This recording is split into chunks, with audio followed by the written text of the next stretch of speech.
মানুষ হিসাবে আমাদের প্রত্যেকেরই কিছু না কিছু সমস্যা রয়েছে। কেউ বলতে পারবে না আমি ধোয়া তুলসী পাতা। তবে তোমার আত্মীয় কিংবা তোমার পর যেই হোক না কেন, সবচেয়ে বড় সমস্যাটা হলো কি জানেন? কেউ তোমাকে নিজের মতো করে ব্যবহার করতে চাইলেও তোমাকে ব্যবহার করতে পারবে না, ইচ্ছা মতো তোমাকে দিয়ে তার কাজ হাসিল করতে পারবে না। তখনই তুমি তার কাছে খারাপ হয়ে যাবে। তখনই তোমাকে আর কোনো মতেই তুমি তার কাছে প্রিয় হয়ে উঠতে পারবে না।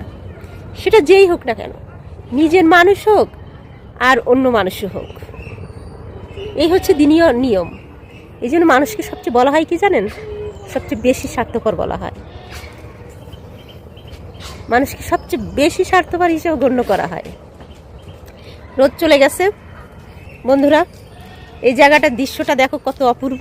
বিকেল যখন গড়িয়ে যায়, সূর্য ঠিক একদম নিচে নেমে আসে, তখন এই জায়গাটা অনেক সুন্দর লাগে, অপূর্ব সুন্দর লাগে। তো আমার পিছনে কিন্তু এই যে দেখতে পাচ্ছ গোল্ডেন কালার যে গাছটা, এটা কিন্তু আমড়া গাছ। তো কেমন লেগেছে?